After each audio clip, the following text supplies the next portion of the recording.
ஸ்ரீ சிவசங்கரா தேவனே, ஸ்ரீ சிவசங்கரா தேவனே. Shankaram Sivashankaram. Question from Govindan sir.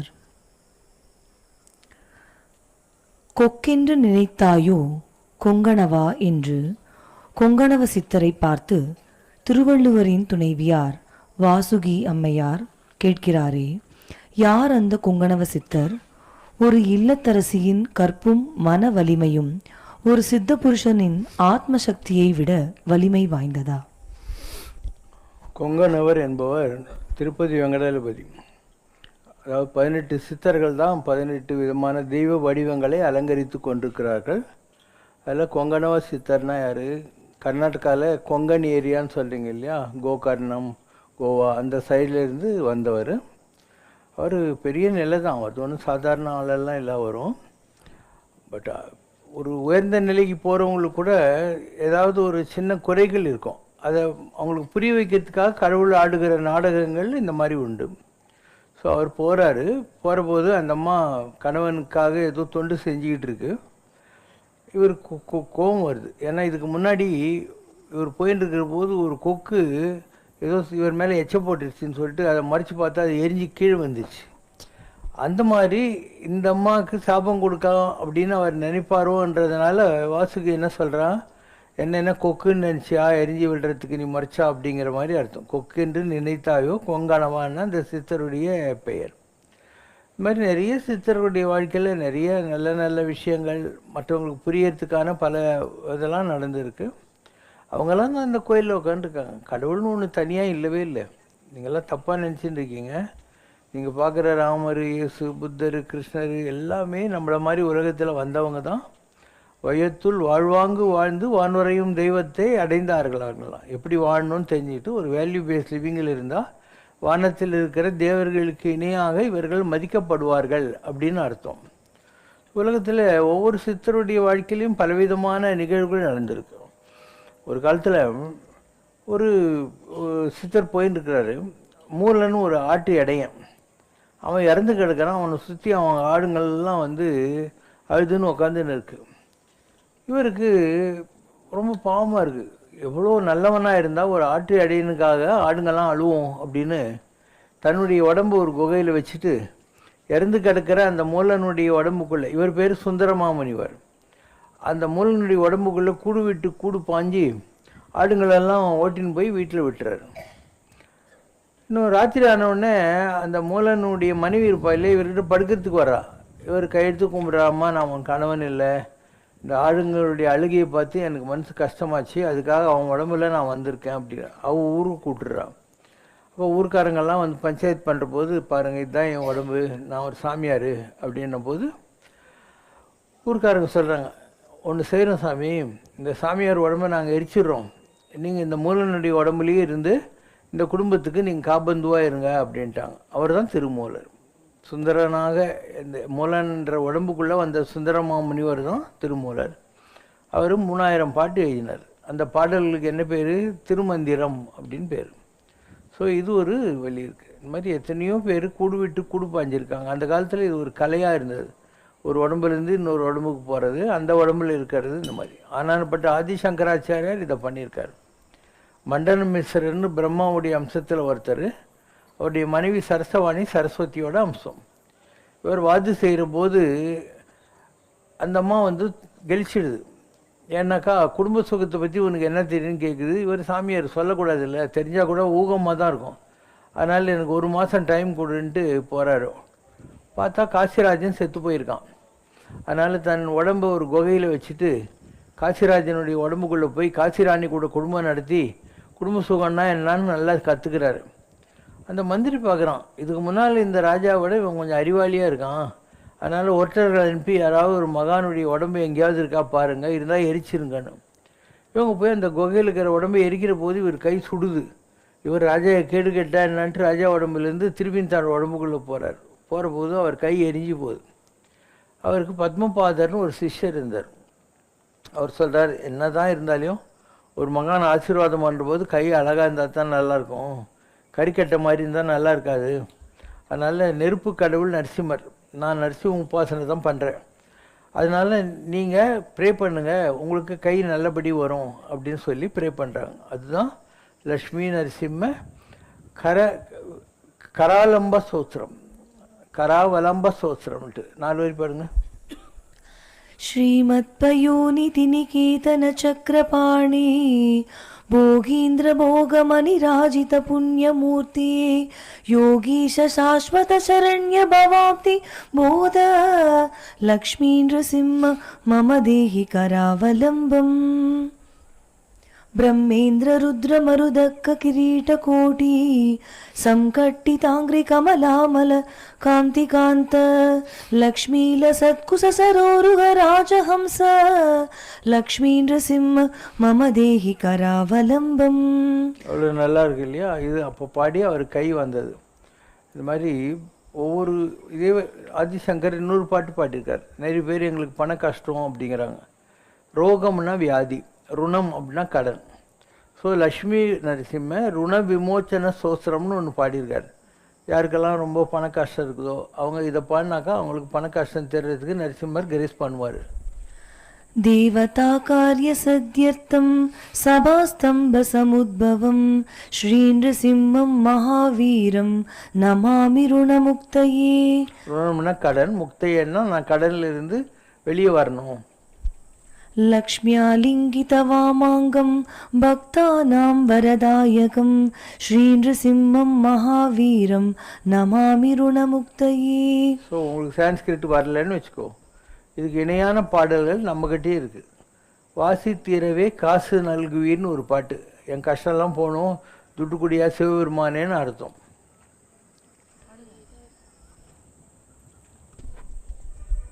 வாசி தீரவே காசு நல்குவீர், வாசி தீரவே காசு நல்குவீர், மாசின் மிழலையீர் ஏசல் இல்லையே இறைவனாயி நீர், மறைக்குள் மிழலையீர் கரைக்குள் காசினை முறைமை நல்குமே, செய்யமேனியீர் மெய்கொள் மிழலையீர் பைகொள்ளரவி நீர் உய்ய நல்குமே, நீரு பூசி நீர் ஏறதேறி நீர் கூறுமிழலையீர் பெரும் அருளுமே. இதெல்லாம் ஞானசம்பந்த மூர்த்தி பாடினது, அவரே முருகர் தான். அதே மாதிரி இருமல் ரோகன்னு ஒரு பாட்டு. இந்த உடம்புல வியாதி எல்லாம் வருது இல்லை, இருமல் வியாதி இந்த மாதிரி, அதுக்கெல்லாம் இந்த பாட்டு.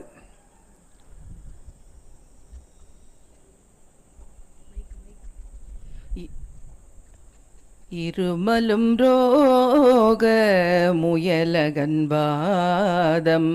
எரிகுணநாசி விடமே,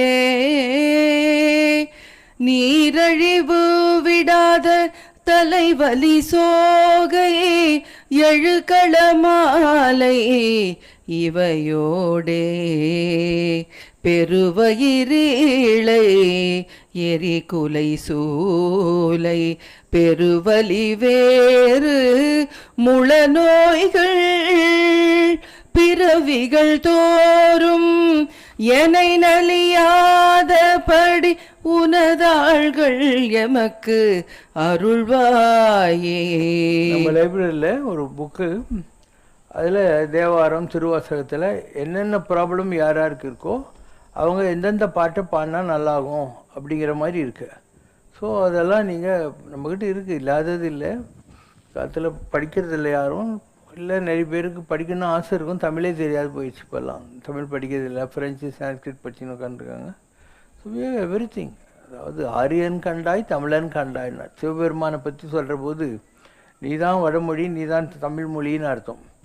அப்போது பாணினி என்பவருக்கு வடமொழியை கொடுத்தவர், நம்முடைய அகசிய பெருமாளுக்கு தமிழ் மொழியை கொடுத்தார். ரெண்டும் சிவன் தான் கொடுத்துருக்காரு. ரெண்டுலேயுமே நல்ல விஷயங்கள்லாம் இருக்குது. ஆரியம் சான்ஸ்கிரிட்டாவது அழிஞ்சு போச்சு. இப்போ ஆரியம்போல் உலக வழக்கு அழிந்து ஒளிந்து சிதையாவும் சீரழமை திறம்பியந்து செயல்மறந்து வாழ்த்துதுமேங்கிறார். சான்ஸ்கிரிட் அழிஞ்சு போச்சு, ஆனால் தமிழே நீ இன்னும் கூட உயிர் போடி இருக்கிறாய் அப்படின்னு பேர். ஸோ எல்லாத்துக்கும் வழி இருக்குது, நம்மக்கிட்ட இல்லாதது இல்லை. பணம், நோய், கஷ்டம், கல்யாணம் ஆகிறது, குழந்தை இல்லாமல் இருக்கிறது, எல்லாத்துக்கும் நம்மக்கிட்ட பாட்டுகள் இருக்குது. படிச்சிங்கன்னா கிடைக்கும்.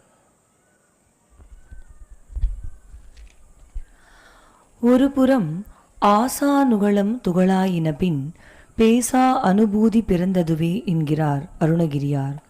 மறுபுறம் அழுக்காறு அவா வெகுளி இன்னாச்சொல் நான்கும் இழுக்கா இயன்றதரம் என்கிறது வள்ளுவம். ஒரு மனிதன் ஞானியாக வேண்டுமென்றால் அருணகிரியார் சொல்வதைப் போல ஆசைகளை மட்டும் விட்டொழித்தால் போதுமா? இல்லை, திருவள்ளுவர் சொல்கிற மாதிரி அழுக்காறு அவா வெகுளி இன்னாச்சொல் இவை நான்கையும் முற்றிலுமாக விட்டொழிக்க வேண்டுமா? அருணகிரிநாதர் உங்களுக்கே தெரியும், திருவண்ணாமலையில் ரொம்ப பணக்கார குடும்பத்தில் இருந்தவர். அவருக்கு பெண் பைத்தியம் இருந்தது. அதனால் திருவண்ணாமலையில் இருக்கிற எல்லா ப்ராஸ்டியூட்கிட்டையும் போய் தன்னுடைய சொத்தெல்லாம் அழிச்சவர். அவர் மனைவி கூட குடும்பமே நடத்தலை. ஆனால் மற்றவங்ககிட்டலாம் போய் பணத்தெல்லாம் இழந்து அதுக்கப்புறம் அவருக்கு உடம்புல தோல் நோய் வந்துடுது. படுக்கிறதுக்கு யாரும் வரமாட்டேன்றாங்க. யாரெல்லாம் அவர்கிட்ட துட்டு வாங்கினாங்களோ அவங்களாம் வரமாட்டேன்றாங்க. அப்போ அவர் படுற கஷ்டத்தை பார்க்க முடியாமல் அவங்க அக்கா சொல்கிறான், நானும் ஒரு பொம்பளை தான்டா, அவனுக்கு தாய் மாதிரி இருந்தாலையும் நீ படுற கஷ்டத்தை தாங்க முடியல, இந்த வியாதி எனக்கு வந்தால் கூட பரவாயில்ல, நான் அவங்க கூட கோஆப்ரேட் பண்ணுறேன்றான். அப்போ இவருக்கு எவ்வளோ கேவலமான ஆளாக நான் இருந்திருக்கேன், சொந்த அக்காவே வந்து இந்த மாதிரி சொல்கிற அளவுக்கு ஒரு கேவலமான ஜந்துவான்னு சொல்லி இந்த உயிரை நீ வேணான்னு சொல்லி திருவண்ணாமலையில் கிளிகோபுரத்துலேருந்து கீழே குதிக்கிறாரு. இப்போ முருகன் அவரை வந்து ஒரு பிராமண ரூபத்தில் தடுத்தாற்கொண்டு சும்மா இரு சொல்லறங்கிறார். ஸோ திருவண்ணாமலையில் 12 வருஷம் அப்படியே சைலண்ட்டாக உட்காந்துக்காரு. 12 வருஷம் ஆன உடனே திருப்பியும் அதே ஆள் வர்றாரு. இனி நாமேல் நடங்கிறார். 12 வருஷம் ஆயிடுச்சு, இனிமேல் நீ வந்து பாடுனே, சொத்தமிழாலுமே பாடுகின்ற மாதிரி பாடுன்னு சொல்கிறார். பாடும் பணியே பணியாய் வருவாய். அப்போ தான் ஆடும் பரிவேல் அணி சேவலென பாடும் பணியே பணியாய் அருள்வாய் அப்படின்னு சொல்லி முருகனுடைய மயில், பாம்பு, வேலு இதையெல்லாம் வைத்துக்கொண்டு அந்த பாடல்களையெல்லாம் அவர் பாட ஆரம்பிக்கிறார். ஒவ்வொரு ஊராக முருகனே அவரை கூப்பிட்டு என்னை பாடுன்னு எல்லா இடங்கள்லையும் அவரை பற்றி இது பண்ணுறார். திருச்செந்தூர் கோயில் தேரில் இருக்கிற முருகன் இவர் பாட டான்ஸ் ஆடின காட்சியெல்லாம் நடந்திருக்கு. இப்படி எத்தனையோ அதிசயங்கள் எல்லாம் முடிஞ்ச உடனே அந்த வல்லாள தேவன் ஒரு ராஜா இருக்கான். அவங்ககிட்ட சம்பந்தாண்டான்னு ஒரு மந்திரவாதி. அவன் சொல்கிறான், பாரிஜாத புஷ்பம் கொண்டு வந்தால் தான் உன் கண்ணு நல்லா ஆகுன்றான். இவன் கேட்குறான் ராஜான்னு சொல்லி ஒரு கிளி வடிவம் எடுக்கிறதுக்காக தன் உடம்பை கிளி கோபுரம்னு வாங்க அதுக்கிட்ட வச்சுட்டு போயிட்டு இந்திரலோகத்திலேருந்து பாரிஜாத புஷ்பத்தை எடுத்துன்னு வர்றார். அதுக்குள்ளே இவன் என்ன பண்ணலாம், சம்பந்தாண்டான்னு அந்த உடம்பை எரிச்சிடுறான். அதனால் இவர் அந்த ராஜா நல்லா ஆகிறான். ஆனால் அவர் கிளியாகவே இருந்து போகிறார். அப்போ கிளியாக இருந்து அவர் பாடின பாடல்கள் தான் இந்த கந்தர் அனுபூதின்றது. ஒரு கிளி இருக்குன்னா அதுக்கு ட்ரைனிங் கொடுக்கறதுக்கு என்ன பண்ணுவாங்கன்னா ஒரு கண்ணாடி வச்சுருவாங்க.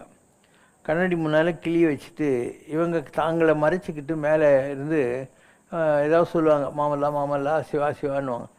அது அந்த எதிரில் இருக்கிற கிளி தான் சொல்லுதுன்னு நினச்சிட்டு இந்த கிளி என்ன பண்ணும், மாமல்லா மாமல்லா சிவா சிவான்னும். இப்படி தான் கிளிக்கு ட்ரைனிங் கொடுக்கறது. ஓகேவா? கிளி மொழின்றது அதுதான். ஏன்னா சொன்னதையும் சொல்கிறீங்க கிளிப்புள்ள மாதிரின்னுவாங்க, அதுதான் அதுக்கு அர்த்தம். அப்படி அவர் கிளியாகவே இருந்து பாடிய பாடல்கள் தான் கந்தர் அனுபூதி என்பது. ஒவ்வொருத்தரும் இப்போ ஒரு பெண் பைத்தியமாக இருந்து அந்த பெண் பைத்தியத்திலிருந்து விடுபட்ட பின்னால் தானே அவன் பெரிய ஞானியாகி இவ்வளோ பெரிய பாடல்கள் எல்லாம் எழுத முடியுது இல்லையா? உலகத்தில் 2 விதமாக ஒருத்தன் ஞானி ஆவான். ஒன்று அருணகிரி மாதிரி பொம்பளை பைத்தியத்தை தவிர ஒன்றுமே தெரியாத ஆள், கஷ்டப்பட்டு வியாதி வந்து இன்னும் முருகனால் தடுத்தாற்பட்ட நிலையில் அவன் வந்து கந்தர் அனுபூதி எழுதுகிறான். வடநாட்டில் சுகபிரம ரிஷின்னு ஒரு கிளி, இவனும் கிளி தான் அதுவும் கிளி தான்.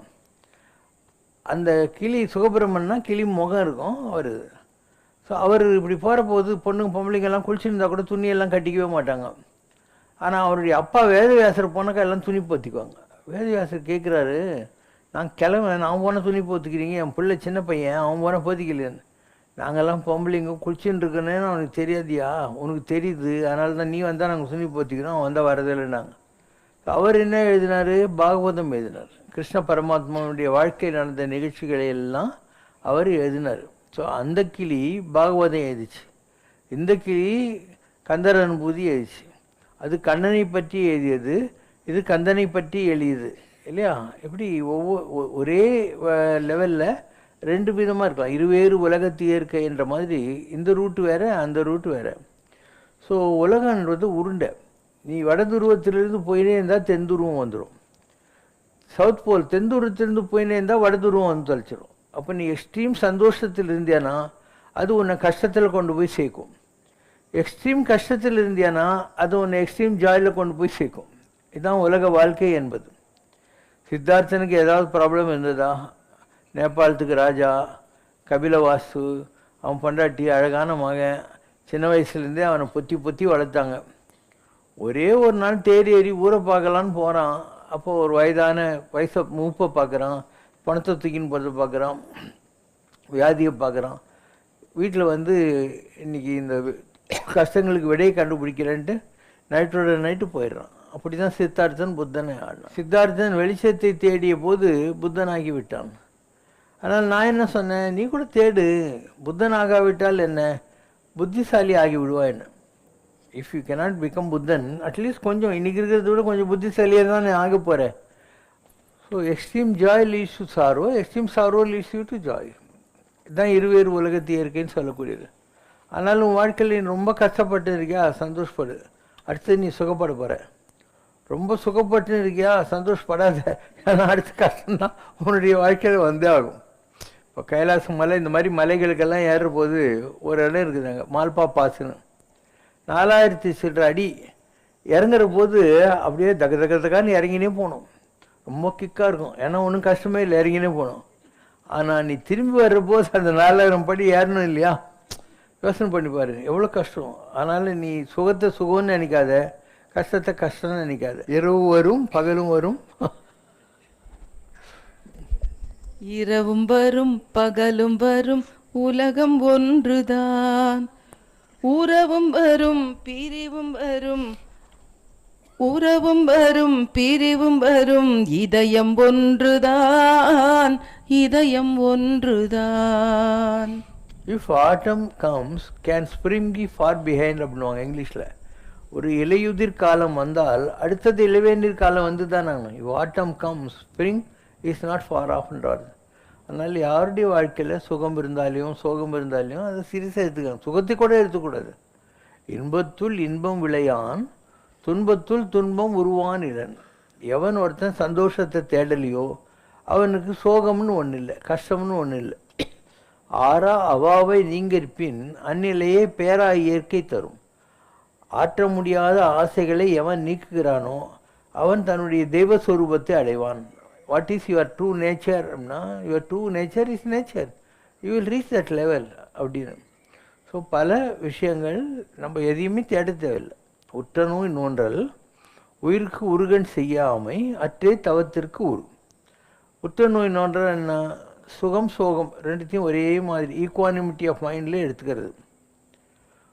உயிருக்கு உருகன் செய்யாமை, ஆனால் மற்றவங்களுக்கு உன்னால் எந்த தொந்தரவும் வராத ஒரு வாழ்க்கையை நீ வாழணும். நல்லென செய்தல் அற்றீராயினும் அல்லது செய்தல் ஓம்புவின் நல்லாற்றுப்படுவும் நெறியும் ஆறும் அதுவே. இவ்வளோதான் வாழ்க்கை. அதனால் வாழ்க்கையை நீ விட்னஸ் தான் பண்ணணுமே தவிர never get involve and think you are a performer. நீ ஒரு பெர்ஃபார்மர் நினச்சேனாக்கா உனக்கு இந்த ப்ராப்ளமெல்லாம் வரும். ஐ எம் விட்னஸிங் மை லைஃப்னு ஒரு சினிமா கொட்டைக்கு போகிறேன், அங்கே ஒரு திரையில் ஒரு வீடு பற்றி எறியுது, நீ நான் பக்கெட்டில் தண்ணியை தூக்கி நான் ஓடவா போகிறேன். ஆனால் சூப்பராக கேமரா ஒர்க் பண்ணியிருக்காங்க மார்க்கஸ் பாட்டில்னு இல்லையா. ஒரு வெள்ளத்தில் யாரோ அடிச்சுன்னு போகிறாங்க, நீ என்ன தண்ணியை தூக்கின்னு ஓடவா போகிற, அந்த மாதிரிலாம் இல்லை. அதனால் வாழ்க்கையில் உன்னை சுற்றி எது வேணால் நடக்கலாம், எல்லாத்தையும் வேடிக்கை பார்க்கணும். நீ சந்தோஷமும் படக்கூடாது, துக்கமும் படக்கூடாது. All are different experience.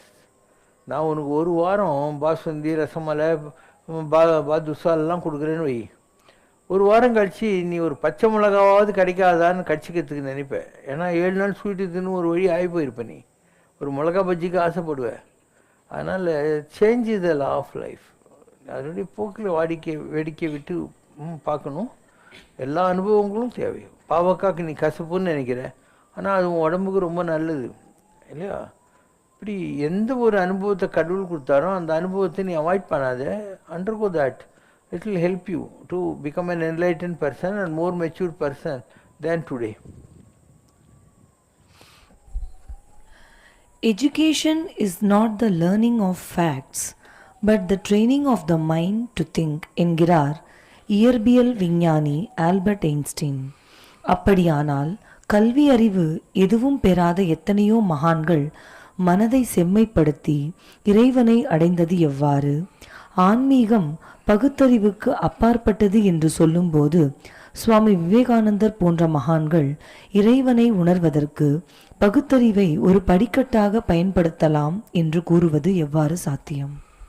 Education is a manifestation of the perfection that is already inside you அப்படின்னோம். Manifestation of the perfection that is already இன்சைட்னா உங்கள்கிட்ட எல்லா அறிவும் இருக்குது. இந்த இடத்த தோணுனா இதில் மணல் கிடைக்கும், களிமண் கிடைக்கும், அப்புறம் தண்ணி கிடைக்கும், தங்கம் கிடைக்கும், வைரம் கூட கிடைக்கும். நீ தேடல. கேளுங்கள் கொடுக்கப்படும், தட்டுங்கள் திறக்கப்படும், தேடுங்கள் கண்டறிவீர்கள். அதனால் எல்லா நாலேஜும் எல்லாருக்கிட்டையும் இருக்குது. ஒருமைக்கண் தான் கற்ற கல்வி ஒருவருக்கு எழுமையும் ஏமாப்பு உடைத்து. நீ ஏதோ ஒரு ஜென்மத்தில் கற்றுக்கிறதெல்லாம் உங்கள்கிட்ட இருக்குது. அண்டு ஏதோ ஒரு காலகட்டத்தில் அது உனக்கு வெளிப்படும். காமராஜனாளர் படிக்கலை, ஆனால் he was a very able administrator. 9 பேரை வச்சு தமிழ்நாட்டில் அவ்வளோ நல்லதெல்லாம் கொண்டு வந்தார். அவர் போகலை, படிக்காத மேதின்னு சொல்லுவாங்க அவரை. ஆனால் அவர்கிட்ட இதுக்கு முன்பிறவிகளில் அவர் படித்த வாசனைகள் இருக்கு இல்லையா, அது இருந்திருக்கும். இன்னும் சொல்லப்போனால் கல்லாத பேர்களே நல்லவர்கள் நல்லவர்கள்னுவாங்க. ஒருத்தர் ரொம்ப படித்து ஒரு புஸ்தக புழுவாக இருக்கான்னா ஆல்வேஸ் விலவே வேனிட்டி ஆஃப் நாலேஜ்னுவாங்க. தனக்கு தெரிஞ்சது 4 பேர்கிட்ட காட்டணுங்கிறதுக்காக. Question from Nagarkovil Priya.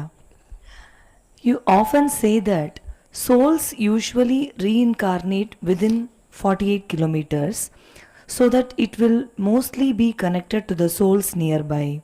But what about people who relocate to a different country? Do these souls have past life connections with the people they meet in a different country, or will it be new connections? People go to Gulf or America or Australia or any country because of the past connections. இப்போது நீங்கள் மல்லூஸ் எல்லாம் பார்த்தீங்கன்னா mostly அவங்கெல்லாம் Dubai, Abu Dhabi, Muscat இந்த மாதிரி ஊருக்கு வேலைக்கு போவாங்க. ஏன் போகிறாங்க? அரபிக் கடல் வழியாக அங்கே இருக்கிற அரபியர்கள்லாம் குதிரை வைக்கிறதுக்கு நம்ம ஊர் பக்கம் வந்தாங்க. கேலிக்கட்டு, கண்ணனூர், பலியாப்பட்டினம், தாலிப்பரம்பா இந்த மாதிரி ஊருங்களுக்கெல்லாம் குதிரை வைக்கிறதுக்கு வந்தானுங்க. ஸோ நம்ம ஆளுங்க அந்த குதிரையை வாங்கிட்டு இங்கேருந்து அவங்களுக்கு முத்து, டீ, முந்திரி பருப்பு இதெல்லாம் கொடுப்பாங்க. முந்திரி பருப்புக்கு என்ன பேர்? Cashew nut. அது எதுலேருந்து வந்துச்சு? மலையாளத்துலேருந்து வந்துச்சு.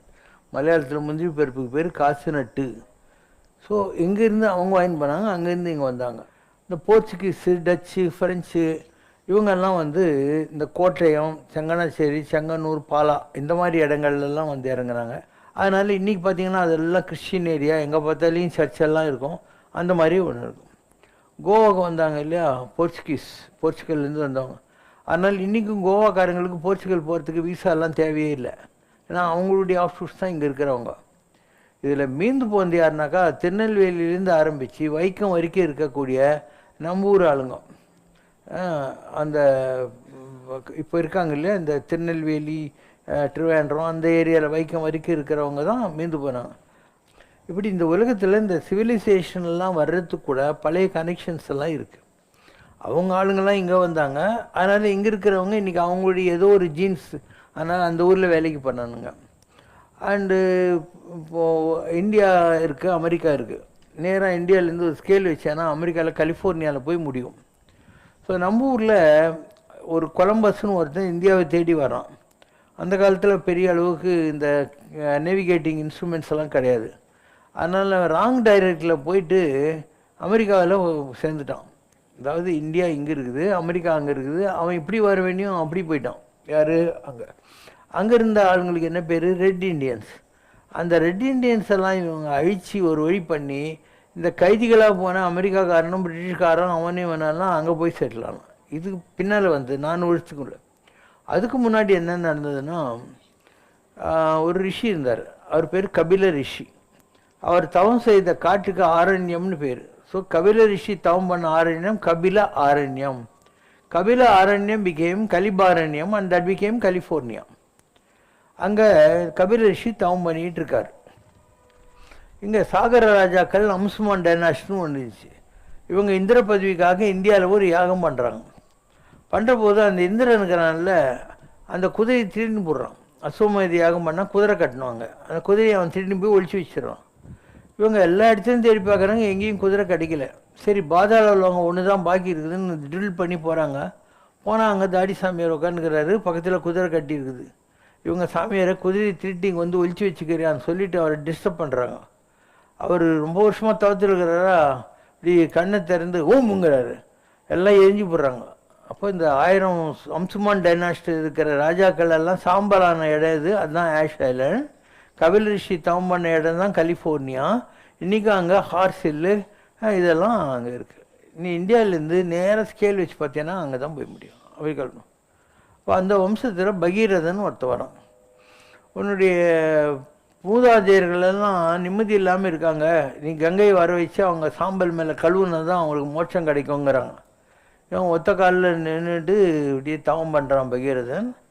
அப்போது சிவபெருமானுடைய தலையிலேருந்து கங்கா ஜலம் உழுது. அப்போ ஒரு முனிவர் இருக்கார், ஜான்ம முனிவர்னு பேர். அவர் சொல்கிறார், உலகம் அழிஞ்சிடும் இவ்வளோ ஹைட்லேருந்து தண்ணி கொட்டினா. உங்கள் வீட்டில் இவ்வளோ மாடியிலேருந்து கொட்டினாவே எப்படிக்குது இல்லை, குற்றால அழிவியில் குளித்தது போல் இருக்குது இல்லை, அந்த மாதிரி சிவனுடைய தலையிலேருந்து நேராக வந்தால் சாகாதுன்னு சொல்லிட்டு ஆகாதுன்னு அந்த ஜான்ம முனிவர் தன்னுடைய காது வழியாக கொடுக்குறாரு. அந்த கங்கை சிவன் தலையிலேருந்து வந்ததை காது வழியாக வாங்கி கொடுக்குறாரு. அப்படி வந்த அந்த கங்கையில் கழுவி தான் பகீரதன் வந்து அந்த மூதாதையர்களுக்கு முக்தி வாங்கி கொடுத்தான். இதுதான் கதையில் வருது. நம்ம இடங்களில் இதெல்லாம் இருக்குது. காதுக்கு ஜல சம்பந்தம் இருக்குது. அதனால வந்து இந்த ஐயருங்கெல்லாம் என்ன பண்ணுறாங்க, போகிற போது காதை பூணூல் சுற்றிக்கிறது. ஏன்னா அந்த காது வழியாக வந்துச்சு இல்லையா கங்கை ஜல்லி, அதனால் காதுக்கு ஒன்றுக்கு போகிறதுக்கு முன்னே சுற்றிக்கிட்டு தான் போவாங்க இவங்கெல்லாம். இந்த முஸ்லீம்ஸு கிறிஸ்டியன்ஸு இவங்கெல்லாங்கிறாங்க இல்லையா, அவங்க என்ன பண்ணுறாங்க, இந்த மாதிரி காது குத்திக்கிறது, காது இந்த சம்மந்தம் அவங்களுக்கு தெரியாது. அதனால் கீழே சன்காஸ்டேஷன் பண்ணிடுறாங்க. ஆனால் அதுக்கும் யூரினரி ட்ராக்குக்கும் இதுக்கும் கனெக்ஷன் இருக்குது. அதனால் யாருக்காவது இந்த யூரினரி ப்ராப்ளம்ஸ் எல்லாம் இருந்தாக்கா அவங்க சின்ன வயசுலேயே காது குத்தி இந்த மாதிரி இருக்கணும், இல்லை பேசாமல் சர்க்கம்சிஷன் பண்ணிடணும். இந்த யூரினரி ப்ராப்ளமெல்லாம் வரவே வராது. எல்லாமே சயின்ஸ் தான். நம்ம எல்லாத்தையும் மறந்துட்டோம். நமக்கு யாரும் கற்றுக் கொடுக்கவே இல்லை, இந்த மாதிரி நல்ல விஷயங்களை கற்றுக் கொடுக்கவே இல்லை. நரநாராயணர்கள் 12 ஆண்டுகள் தவம் புரிந்து, நரன் 12 ஆண்டுகள், நாராயணன் 12 ஆண்டுகள் மாறி மாறி யுத்தம் புரிந்ததாக புராணங்கள் கூறுகின்றன. அதுபோல பிரளய காலத்தில் அனைத்தும் அழிந்து சிவபெருமான் மட்டுமே வீணை வாசித்தபடி எஞ்சியிருப்பார் என்றும், சிவனை தவிர அனைவரும் அழிந்து விடுவர் என்றும் கூறப்படுகிறது. அடுத்த யுகம் தொடங்கும் போது பரமாத்மாவான அல்டிமேட், அதாவது கிருஷ்ணர் சிருஷ்டியை தொடங்கி பிரம்மாவை படைத்தார் என்கின்றனர். இவ்வாறு கூறும்போது பிரளயத்திற்கு பிறகும் சிவன் மட்டுமே முந்தைய காலத்திலிருந்து தொடர்ந்து இருந்தார் என்றும் கூறப்படுகிறது. அப்படியானால் அந்த பரமாத்மா எங்கிருந்து தோன்றினார்? பரமாத்மா என்பது சிவன்தானா? படைத்தல், காத்தல், அழித்தல் ஆகிய முத்தொழில்களுக்கும் மூலமான அந்த பரம்பொருள் எவ்வாறு உருவானது? மேலும் சில தேவி புராணங்களில், குறிப்பாக தேவி மகாத்மியத்தில் அம்பாளே அனைத்தையும் சிருஷ்டித்ததாக கூறப்படுகிறது. பாகவத புராணத்திலோ பரமாத்மாதான் அனைத்தையும் படைத்தார் என்கிறது. அதே சமயம் பிரளயத்திற்கு பிறகும் சிவன் மட்டுமே நிலைத்திருந்தார் என்றும் கூறப்படுகிறது. இதில் சரியான கருத்து எது? முதலில் வார்த்தை இருந்தது, வார்த்தை ஆண்டவனோடு இருந்தது, அதுவே ஆண்டவனாக இருந்தது. இதுதான் பைபிளோட open sentence. First there was the word, word was with the Lord and that was the Lord himself அப்படின்னு அர்த்தம். அது அப்போ அந்த வார்த்தை என்ன? ஓம். அந்த ஓம்ங்கிறத நீ ஏயுஎம்னு சொல்லு, ஓஹெச்எம்னு சொல்லு, ஒன்றுமே ப்ராப்ளம் இல்லை. அதனால் இந்த உலகத்தில் ஓசை ஒலியலாம் ஆனாய் நீயே, தேவாரம் திருவாசகம். இப்போ ஆகாசத்தில் வெறும் சவுண்டு தாங்குது. அங்கே எந்த கடவுளும் யாருமே கிடையாது, ஒன்லி சவுண்டு, நாதம் பிரம்மம். அது கீழே வர்றபோது காற்று, அது ஸ்பரிசம், உஸ்ஸுன்னு ஒரு சத்தம். அப்போ சத்தம் ஸ்பரிசம். மண்ணில் வாசனை அண்டு சுவை, ஒளி, ஊறு, நாற்றம், ஐம்புலன்களும் மண்ணில் இருக்குது. அதுக்கு கீழே போனாக்கா நெருப்பில் நீ கொளுத்துற போது ஏதோ ஒரு ஃபார்ம் வரும், கேமராவில் மாட்டோம், அது மாதிரி உருவம். இந்த மாதிரி 5 விதமான 5 எலமெண்ட்ஸ் வேறு இருக்குது.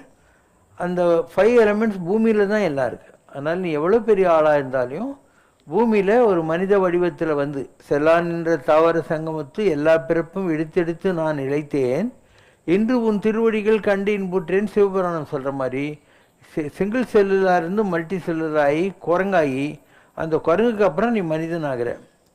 தானமும் தவமும் தாம் செய்வராயின்னு வானவர் நாடு வழித்தரும். நிறைய தானம் பண்ணும், நிறைய தவம் பண்ணும். அப்போ நீ ஒரு 33 கோடி தேவர்கள் இருக்கிறாங்க. உலகத்தில் 500 கோடி பாப்புலேஷன் இருந்தால் அதில் செலக்டடாக இருக்கிற 33 கோடி தான் இந்திரன், சந்திரன், வாயு, வர்ணன், நிவர்த்தி இவங்கெல்லாம். அந்த தேவர்களாக இருந்து இந்த உலகத்தில் நீங்கள் கொஞ்சம் ஒரு ஏதாவது போர்ட்ஃபோலியோ எல்லாம் முடிச்சுட்டு அதுக்கப்புறம் திருப்பியும் பூமியில் ஒரு சித்தராவோ யோகியாவோ முனிவராவோ வந்து தவம் பண்ணி நீ வந்து ஒரு ஸ்டார் இந்த கேலக்ஸி ஆக. துருவன் ஒரு நட்சத்திரமானா, வைஷ்ணருடைய மனம் கவர்ந்த மனைவியாக இருந்த அருந்ததி நட்சத்திரமானா, அதனால தான் நீங்கள் அம்மி மெச்சி அருந்ததியை பார்க்கணுன்னு சொல்கிறாங்க இல்லையா. மிருகசீரிஷம்ன்றது அதே மாதிரி 4 மான்கள் உட்காண்ற மாதிரி இருக்கும். ஆருத்ரன்னா ஒரு சிகப்பு கலர் புல் இப்படி உட்காந்துருக்கிற மாதிரி இருக்கும். இப்படி எல்லாம் வந்து நட்சத்திரங்கள் ஆகின்றன. ஒரு துருவ நட்சத்திரம், ஆருத்ரா, இந்த மாதிரிலாம் நட்சத்திரங்கள். இதுதான் உலக உயிர் திரளெல்லாம் ஒளி நெறி பெற்றிட. அதில் இன்னும் பெரிய தவம் செஞ்சவங்க இருக்காங்க இல்லையா, அவங்க 11 ருத்ரர்களாக இருக்காங்க. அதில் ஒரு போஸ்ட் கிடைக்கும். ஏகாதசன்னா 11, 10 + 1 ஏகா தசம். அந்த ஏகாதச ருத்ரர்கள் இருக்காங்க இல்லையா, அவங்க வந்து அதில் ருத்ரானாம் சங்கர சாஸ்மிங்கிறார் கிருஷ்ணர் பகவத்கீதையில். ருத்ரர்கள் இருக்காங்க, அதில் நான் சங்கரன் என்ற பெயரால் அறியப்படுகிறேன். 12 ஆதித்யர்கள் இருக்காங்க, சோலார் ஃபேமிலிஸ். அதில் ஆதித்யானாம் அகம் விஷ்ணு, 12 ஆதித்யர்கள் நான் விஷ்ணு என்ற பெயரால் அறியப்படுகிறேன் இப்படின்னு. இந்த 12 கேட்டு இருக்கு. 12 கேட்டில் ஒவ்வொரு விஷ்ணு உட்காந்துருப்பாங்க. அவங்க பேர் என்ன? கேசவாயன்மை, கோவிந்தாயன்மை, வாமனாயன்மை, திருவிக்ரமாயனம், இப்படி வரிசையாக 12. இது எல்லாத்துக்கும் மேலே டாப்பில் ஒருத்தர் உட்காந்துருக்கார் இல்லையா, அவர் பேர் மகாவிஷ்ணு. இப்படி உயர்ந்த பதவிகள் இருக்கின்றன. இப்போ நட்சத்திரங்களுக்கெல்லாம் ஒரு thousands of years life span இருக்குது. அதுக்கப்புறம் அந்த நட்சத்திரம் வெடித்து செதறிடும், புறவெளியில் கலந்துரும். ருத்ரர்களுக்கு ஒரு லைஃப் ஸ்பேன் இருக்குது, ஆதித்யர்களுக்கெல்லாம் ஒரு லைஃப் ஸ்பேன் இருக்குது. இந்த மாதிரி ஒவ்வொருத்தருக்கும் ஒரு பீரியட் ஆஃப் எக்ஸிஸ்டன்ஸ் இருக்குது. இதெல்லாம் அவங்கவுங்க தவத்துக்கு ஏற்ற மாதிரி. எல்லோரும் ஒரே பரீட்சை தான் எதிரான். அதில் ஸ்டேட் ஃபஸ்ட்டு வாங்குகிற சென்டம் வாங்கணும்னு இருப்பான், கோட் அடிக்கணும்னு இருப்பான், 40 மார்க் 60 மார்க் 70 மார்க் இருப்பான். அப்படி நீங்கள் செய்த தவத்துக்கும் தானத்துக்கும் ஏற்ற மாதிரி உங்களுக்கு இந்த பதவிகள்லாம் கிடைக்குது. ஸோ பெரிய அளவுக்கு இன்னும் சாதிக்காதவங்க இருக்காங்கன்னா, அவங்க ஏதாவது ஒரு கோயிலில் நீங்கள் கட்டி கல்லை வச்சு கும்பாபிஷேகம் பண்ணுற போது அந்த கோயிலில் ஒன்று உட்கார வச்சுருவாங்க. நீ முருகர் உபாசனை பண்ணியிருந்தால் ஒரு முருகர் கோயிலில் ஒன்று உட்கார வைப்பாங்க. ஒரு பெருமாளை கும்பிட்டு இருந்தால் பெருமாள் கோயிலில் அங்கே இருக்கிற கருத்து நீ இருப்பேன். அப்போ திருப்பதி வெங்கடாஜலபதின்றது வேறு, அண்ணா நகரில் வெங்கடாஜலபதி வேறு. அதே மாதிரி கபாலீஸ்வரர் வேறு, வெங்கீஸ்வரர் வேறு, வெள்ளீஸ்வரர் வேறு, காசி விஸ்வநாத் வேறு, ராமநாதீஸ்வரர் வேறு, எல்லாம் வேறு வேறு ஆளுங்க தான். அதனால் ஒரே சிவன் கோயிலில் போய் என்ன சாமி அப்படின்னு அவனும் சொல்கிறான், இது கபாலீஸ்வரர், வெங்கீஸ்வரர், வெள்ளீஸ்வரர்னு சொல்கிறான். ஏன்னா எல்லாம் வேறு வேறு ஆளுங்க தான். அதனால் நீங்களும் கூட தவத்தின் மூலமாக எவ்வளோ தவம் செய்யுங்களோ அதுக்கேற்ற பெரிய போஸ்டர் நீங்கள் உட்காந்துக்குவீங்க. இதெல்லாம் தான் ஆன்மீகத்தில் இருக்க பெரிய விஷயங்கள். மக்களுக்கு இதெல்லாம் தெரியாது. நங்கநல்லூரில் ஒரு ஆஞ்சநேயர் கோயில் கட்டினாங்க. அது யார் கட்டினா? ராகவேந்திரன் ஒரு ஜோசியக்காரன். அப்போது 54 MP வச்சுக்கிட்டு இவன் இருந்தான் இல்லையா, சந்திரசேகர், அவன் பிரைம் மினிஸ்டர் ஆகிட்டான். எப்படி ஆனான்? இந்த ஜோசியக்காரன் சொன்னான், இதுக்கு முன்பிறவியில் எங்கள் திருவக்கரையில் இருக்கிற வக்கரகாளி கோயிலுக்கு உனக்கு சம்பந்தம் ஆகுது, நீ அங்கே போய் தரிசனம் பண்ணு அப்படின்னு. ஸோ வக்கரகாளி கோயில் தரிசனம். அதுக்கப்புறம் எல்லா பணக்காரங்கிட்டையும் வசூல், அவன் பிரைம் மினிஸ்டர் ஆகிட்டான். பணக்காரங்கிட்டலாம் வசூல் பண்ணி இங்கே இருக்கிற ஆஞ்சநேயர் கோயிலை பெரிய உயரமான செல்வியோடு கட்டினாங்க. இந்த மாதிரி ஒரு கோயிலை கட்டிட்டு கும்பாபிஷேகம் பண்ணுறதுக்கு முன்னாடி இந்த மீட்டிங் ஒன்று நடக்கும் சித்தர்கள்கிட்ட. இந்த ஆத்மாவில் யாரெல்லாம் பெண்டிங்கிறாங்களோ அவங்கள நீங்கள் யார் போஸ்ட்டுக்கு போகிறீங்க, நங்கநல்லூரில் ஒரு ஆஞ்சநேயர் கோயிலுக்கு தின்னுவாங்க. ஆஞ்சநேயர் சிவன் ஒன்று தான். அண்டு வடநாட்டில் எங்கேயோ மலை மேலே ஒரு காலத்தில் ஒரு சிவன் கோயில் இருந்துச்சு. நான் மைண்டில் அங்கெல்லாம் போவேன். நான் கேட்குறேன், இங்கே ஒரு சிவன் கோயில் இருந்துச்சு காணுமேன்ட்டு. இங்கிருந்த சிவனை தான் ஆஞ்சநேயருக்கு நங்கநல்லூரில் வச்சுருக்காங்க அப்படின்றாங்க. இப்படி இதெல்லாம் transfer of energy. Energy is neither created not destroyed, it is transferred. இது ஒரு உதாரணம். அதே மாதிரி ஒரு சாமியார் ஊர் ஊராக சுற்றினுக்கிற போது செஞ்சிக்கோட்டைக்கு கீழே கமலக்கண்ணி அம்மன் ஒரு கோயில் இருந்துச்சு. ராஜா தேசிங்க காலத்தில் தூங்கிறதுக்கு இடம் இல்லாமல் இந்த கோயிலுக்குள்ளே போய் படுத்துக்கினார். அப்போ அங்கே இருக்கிற கமலக்கன்னியம்மன் சொல்லிச்சு, இங்கே யாரும் எனக்கு பூஜையே பண்ணுறதில்ல, நான் உனக்குள்ளே வந்துட்டு உனக்கு வசதிகளை தரேன், நீ எனக்கு ஒரு நல்ல இடத்துல கோயில் கட்டுன்னு. இவர் உடம்புக்குள்ளே வந்துச்சு. இவர் ஜனங்களுக்கெல்லாம் அருள்வா கொடுப்பாரு. அப்போ இதுக்கு முன்னால் தேசிங்கராஜன் காலத்தில் இருக்கிறவங்க உலகத்தில் பிறந்திருப்பான்ல, அவங்கெல்லாம் இவர்கிட்ட வருவாங்க அந்த கனெக்ஷனில். இவர் வாக்கு கொடுப்பாரு, அவங்கெல்லாம் பணம் கொடுத்து. இன்றைக்கி கலவையில் கமலக்கண்ணி ஆலயம்னு ஒரு இருக்குது இல்லையா, அது அப்படி வந்தது தான். அந்த மாதிரி நீங்கள் பார்க்குற எல்லா கோயில்களுக்கு பின்னாலேயும் இப்படிலாம் சில லீலைகள் இருக்குது. இந்த உலகத்திலேயே கோயிலில் உட்காந்துருக்கிறவங்களும் இருக்காங்க, விண்மீன்கள் ஆகிறவங்களும் இருக்காங்க, ருத்ரர்கள் ஆகிறவங்க இருக்காங்க, ஆதித்தராக இருக்காங்க. ஆனால் இவங்க எல்லாருமே தவத்தினால் அந்த நிலைகளை அடைந்தவர்களை தவிர கடவுள் என்பவன் ஒருவன் தான். ஒன்றே எண்ணில் ஒன்றேயாம், பலவென்றுரைக்கில் பலவேயாம். If you think God is one, one. If you think many, many. ஆமென்றுரைக்கில் ஆமேயாம், அலதென்றுரைக்கில் அலதேயாம். இருக்குது கடவுள்னு சொன்னியானா இருக்குது, இல்லைன்னு சொன்னியானா இல்லை. நன்றே நம்பி குடி வாழ்க்கை, நமக்கு இங்கே என்ன பிழைப்போமா கம்பர் சொல்கிறார். இதெல்லாம் நமக்கு புரிஞ்சிக்கவே முடியாது.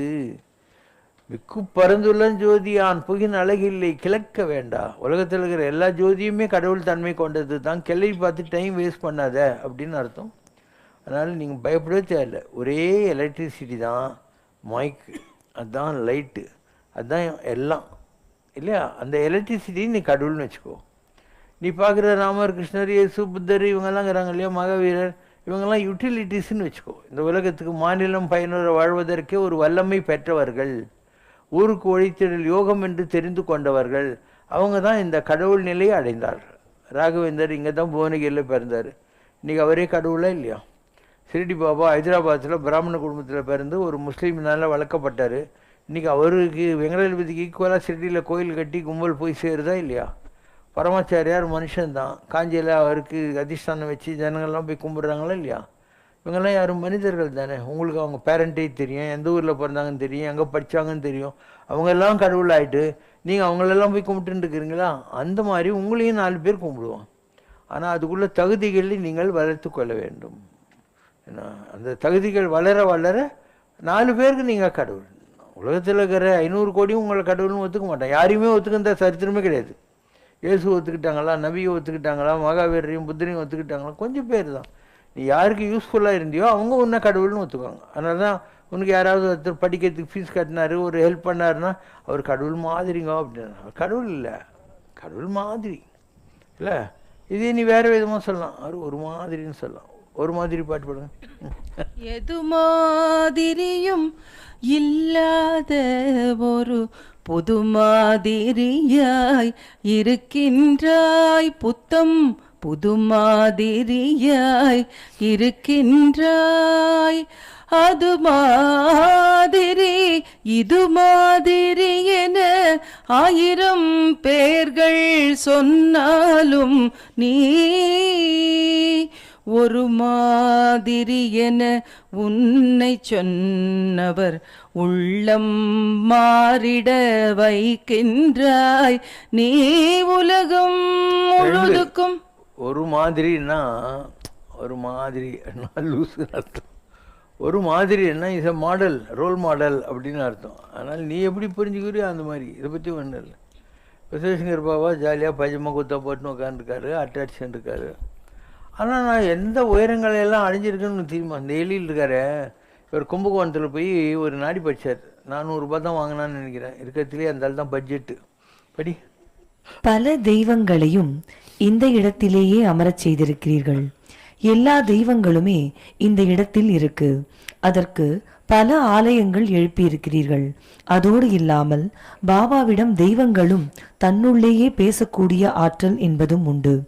சிவனாக இருக்கட்டும், பெருமாளாக இருக்கட்டும், முருகனாக இருக்கட்டும், ஹனுமனாக இருக்கட்டும், எல்லா தெய்வங்களுமே தங்களுக்குள் அமர்ந்து பேசக்கூடிய சக்தி உங்களுக்கு உண்டு.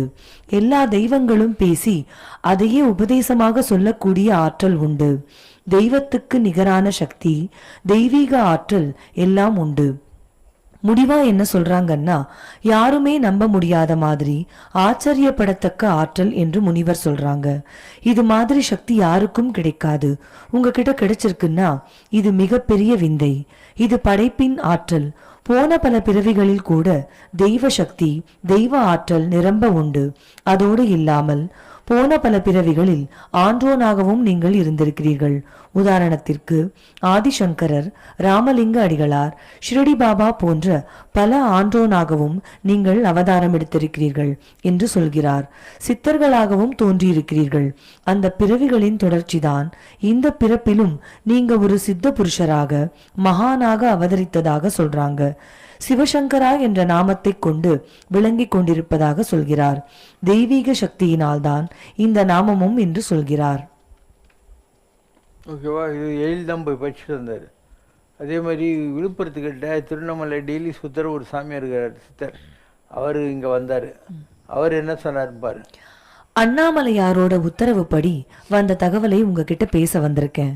உங்ககிட்ட அண்ணாமலையார் உள்ளத்துல ஜோதி வடிவமா இருக்கிறார். அவரோட ஆத்மா உங்ககிட்ட இருக்கு. குண்டலினி என்ற மூலப்பொருள் எழுந்து ஞான ரூபமாக காட்சி தருது. நான் வந்தவுடனே அதை பார்த்து வணங்கிட்டேன். சேஷாத்ரி சுவாமி உள்ளுக்குள்ள இருந்து அருளாட்சி செய்கிறார். அவரோட மறு அவதாரமாகவும் இருக்கிறீங்க. உங்களை உள்ள இருந்து அவர் அருளாட்சி செய்கிறார். கோயில்ல பெருமாளை பார்க்கும்போது கூடவே சேஷாத்ரி சுவாமியையும் பார்த்தேன். சாமி குட்டி, அழுக்கில்லாத அண்ணாமலையாரோட தீபம் உங்களுக்குள்ள எரிஞ்சுக்கிட்டு இருக்குது. சேஷாத்ரி சுவாமியோட மறு அவதாரம். சட்டையை கழட்டி போடு, எல்லோரையும் கரையேத்திட்ட நீயும் கரையேறணும், அவ்வளவுதான். இந்த பிறவியில ஆத்மா முக்தி அடைய போகுது. நிறைய நல்லது பண்ணிட்ட, ஏழைகளுக்கு நிறைய நல்லது செஞ்சிருக்க, உன்னை தேடி வர்றவங்களுக்கு எல்லாம் நிறைய அருள் செஞ்சிருக்க, படிப்பு கொடுத்திருக்க. ரொம்ப நல்ல நிலை, பெரிய நிலை. காசுக்கு ஆசைப்பட்டதில்லை, பொய் பேசுவதில்லை, ஒருத்தரை இழிவுபடுத்தினதில்லை. ஏழ்மையிலிருந்து உழைப்பால உயர்ந்து வந்திருக்க, தன்னையே அறிந்து பெரிய நிலையில இருக்க, சிகரம் போல. இது முக்தி பிறவி. தனிப்பெரும் ஜோதி, அருட்பெரும் கருணை, தனிப்பெரும் ஜோதினி. போன பிறவியில எந்த பாவமும் இல்ல. இந்த பிறவியில முக்தி அடையும் நிலை. ஆத்மா உள்ளத்தில் ஒடுங்க போகும் நல்ல நிலை. ஏதோ கர்ம வினைன்னு கொஞ்சம் இருக்கு, அதை எடுக்க சொல்லி என்னை அனுப்பினாங்க. நான் எடுத்துட்டேன், பார்வையால எடுத்துட்டேன். கர்ம வினை அப்படின்னா உன்னோடதான் என்ன, வர்ற எல்லார்கிட்டையும் நீ வாங்கிறது தான். எனக்கு எடுக்க சொல்லி உத்தரவு, நான் பண்ணியாச்சு. திருத்தணி முருகன் தான் உனக்கு குரு. முருகனோட மயில் எப்பவும் கூடவே இருக்கு. எந்த பயமும் வேண்டியதில்லை. எந்த பிரச்சனையும் உன்னை அணுகாது. உன்னோடது ரொம்ப பெரிய நிலை. சேஷாத்ரி சாமி, ஞானானந்தகிரி சாமி, பூண்டி சாமின்னு உனக்கு அவங்களோட பூரண அருள் எல்லாம் இருக்கு. உனக்கு வசதிக்கு எந்த குறையும் இருக்காது. உன்னுடைய அடுத்த நிலை இன்னும் உன்னை உயரத்துக்கு கொண்டு போகும். திருவண்ணாமலைக்கு போகணும். அண்ணாமலையார் உன்னை திருவண்ணாமலைக்கு கூப்பிடுறார். திருவண்ணாமலையில ஜோதியில உங்க ஆத்மா கலந்துடும். அங்க உங்களுக்குன்னு இடம் இருக்கு. திருவண்ணாமலையில முருகனுக்கு ஒரு இடம் அமைச்சு முருகன் உங்களை வச்சு பெரிய அருளாட்சி பண்ண போறார். சேஷாத்ரி சாமி போல உங்க நிலை வரும். முருகனுக்கு 21 அடியில் சிலை, 12 அடியில் வேல், வெள்ளியில சேவல் மயில், இதெல்லாம் செய்யற மாதிரி வரும். திருவண்ணாமலைக்கு வரணும். அண்ணாமலையாரோட ஜோதியில தான் உன்னோட ஆத்மா ஒடுங்கும். சூரியன், அக்னி எல்லாம் ஒண்ணுதான். என்கிட்ட இருக்கிறதெல்லாம் உனக்கு கொடுக்க சொல்லி உத்தரவு, எல்லாம் கொடுத்தாச்சு. நிறைய ஆயுள் இருக்கு. 140 வயது ஆயுள் இருக்கு. உன் உடம்புக்கு ஒன்னும் வராது. பரிபூர்ண ஆரோக்கியம் இருக்கு. அண்ணாமலையார் தீபத்துல ஜோதி வடிவத்துல சேஷாத்ரி சுவாமி கலந்தது மாதிரி அண்ணாமலையாரே வந்து உன்னை மயில் மேல கூட்டிட்டு போவார். பிறவி முக்தி இருக்கு. மற்றவர்களைப் போல இல்லாம உன் ஆத்மா திருவண்ணாமலையிலேயே இருந்து எல்லோருக்கும் அருள் செய்யும். ஓகேவா? இதெல்லாம் பார்க்க தானே போறீங்க. ஏன்னா டைம்ன்றது எல்லாருக்கும் உண்டு. ராமர் ஏன் வனவாசம் பண்ணார், பஞ்ச பாண்டவர்கள் ஏன் வனவாசம் போகிறாங்க, எல்லாருக்கும் உண்டு. அந்த ஜாதகம்னு ஒரு ஃபிசிக்கல் பாடியில் இருந்தால் அவங்களுக்கு பிளானட்ஸ் எல்லாம் வேலை செய்யும். இப்போ எல்லாமே வந்து ஏர்முகம், அப்புறம் ஏர்முகம், அதுக்கப்புறம் ஆறுமுகம். மயில் மீது விரைந்தோடி வா, வள்ளி மணவாளாயனை காக்கவா. மயில் மீது விரைந்தோடி வா, வள்ளி மணவாளாயனை காக்கவா. மயில் மீது விரைந்தோடி வா வள்ளி மணவாளா என்னை காக்கவா வயலூரில் வீற்றிடும் குமரா